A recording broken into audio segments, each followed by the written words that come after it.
Friends, welcome to கதம்பு சமையல். இன்றைக்கி நம்ம சமையலில் ஒரு ஆனியன் ஊத்தாப்பமும் அதுக்கு ஏற்ற வேர்க்கடலை சட்னியும் ஹோட்டல் ஸ்டைலில் எப்படி பண்ணுறதுன்னு பார்க்க போகிறோம். வாங்க வீடியோக்கு போயிடலாம். ஃபஸ்ட்டு சட்னி பண்ணிடலாங்க. சட்னி பண்ணுறதுக்கு ஒரு வானல் அடுப்பில் வச்சு இதில் 1 டீஸ்பூன் எண்ணெய் ஊற்றிருக்கேன். எண்ணெய் காஞ்சதுமே 1 கப்பு காஞ்ச வேர்க்கடலை அதை போட்டு நல்லா வறுத்துக்கலாம். இது வந்து கொஞ்சம் ஒரு பாதி வறுப்படணும். அந்தளவுக்கு நல்லா அடுப்பு கொஞ்சம் மீடியம் ஃப்ளேமில் வச்சு வறுத்துக்கோங்க. கொஞ்சம் கலர் மாறணும், அந்தளவுக்கு வறுத்துட்டு இப்போது அது கூட ஒரு 7-8 பூண்டு பல், அப்புறமா 4-5 வரமிளகாய், அப்புறம் எந்த கப்பில் நம்ம எடுத்துக்கிட்டோமோ அதே கப் அளவுக்கு 1 கப்பு பொட்டுக்கடலை அதையும் சேர்த்துக்கலாங்க.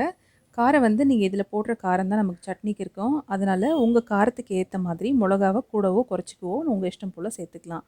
அவ்வளோதான், எல்லாம் நல்லா வறுப்பட்டுருச்சு. இப்போ ஸ்டவ் ஆஃப் பண்ணிட்டு இது நல்லா ஆற வச்சு ஒரு மிக்ஸி ஜாரில் சேர்த்துக்கலாம். மிக்ஸி ஜாரில் சேர்த்துட்டு புளிப்புக்காக ஒரு அரை எலுமிச்சம்பழம் அளவுக்கு புளி கொஞ்சம் சேர்த்துக்கலாங்க. நல்லா ஆறுனதுக்கப்புறம் ஜாரில் சேர்த்துக்கோங்க. கொஞ்சமாக புளி கூட கொஞ்சமாக உப்பு, தேவையான அளவுக்கு தண்ணி ஊற்றி நல்லா நைஸாக அரைச்சி எடுத்துக்கலாங்க. அரைச்சி எடுத்துக்கிட்டாச்சு. இப்போ இது வந்து ஒரு பவுலில் மாற்றிக்கலாம். பவுலில் மாற்றிட்டு உங்களுக்கு திக்னஸ் எப்படி வேணுமோ அதுக்கேற்ற மாதிரி தண்ணி அட்ஜஸ்ட் பண்ணிக்கோங்க. அது கூட சட்னிக்கு எப்பயும் சேர்க்குற தாளிப்பு சேர்த்துக்கலாம். கடுகு, கருவேப்பிலை தாளித்து இதோடு சேர்த்துக்கலாங்க. நம்மளோட சுவையான வேர்க்கடலை சட்னி ரெடி ஆகிடுச்சு. இப்போது நம்மளோட மெயின் டிஷ் ஆனியன் ஊத்தாப்பத்துக்கு போயிடலாம். இது பண்ணுறதுக்கு நான் ஏற்கனவே 2 பெரிய வெங்காயம் பொடியாக நறுக்கி வச்சுருக்கேன்.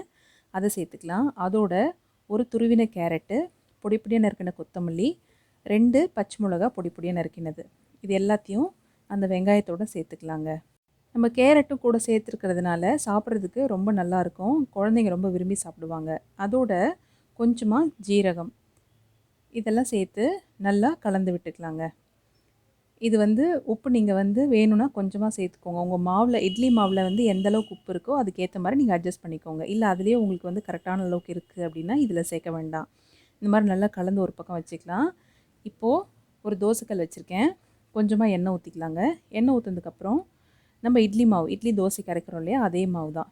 என்னென்னா மாவு கொஞ்சம் புளிச்சிருக்கணுங்க, அப்போ தான் நல்லாயிருக்கும். இட்லி மாவு ஊற்றிட்டு நீங்கள் பரப்பி விட வேண்டாம். அப்படியே அது மேலே நம்ம கலந்து வச்சோம் இல்லையா, அது ஒரு கை அளவுக்கு எடுத்து நடுவில் போட்டு அப்படியே அடை தட்டுற மாதிரி தட்டி விட்டிங்கன்னா அது அழகாக எல்லா இடத்துலையும் ஈவனாக ஸ்ப்ரெட் ஆகிடுங்க. அவ்வளோதான், நம்மளோட தோசைக்கு இப்போ மசாலா போட்டு தட்டி விட்டாச்சு. இப்போ கொஞ்சம் எண்ணெய் ஊற்றி மெதுவாக 2 பக்கமும் திருப்பி எடுக்க வேண்டியதான். நல்லா மொறுன்னு வெந்து வரணும், வெங்காயமும் நல்லா வேகணும்னா அடுப்பணல் வந்து நிறையா வச்சிடாதீங்க. மீடியம் ஃப்ளேமில் வச்சு மெதுவாக சுட்டிடுங்க, அப்போ தான் நல்லாயிருக்கும். பாருங்கள், இப்போ 2 பக்கமும் சூப்பராக வெந்து வந்துருச்சு. இப்போ இதை நம்ம அடுப்புலேருந்து எடுத்துடலாம். எடுத்துட்டோன்னா நம்மளோட சூப்பரான ஆனியன் ஊத்தாப்பமும் வேர்க்கடலை சட்னியும் ரெடி ஆகிடுங்க. இந்த டிஃபன் ஐட்டம் நீங்களும் வீட்டில் ட்ரை பண்ணி பார்த்துட்டு எப்படி இருக்குன்னு கமெண்ட் பண்ணுங்கள். உங்கள் ஃப்ரெண்ட்ஸ்க்கு ஷேர் பண்ணுங்கள். இந்த சேனலுக்கு மறக்காமல் சப்ஸ்கிரைப் பண்ணுங்கள். தேங்க்யூ.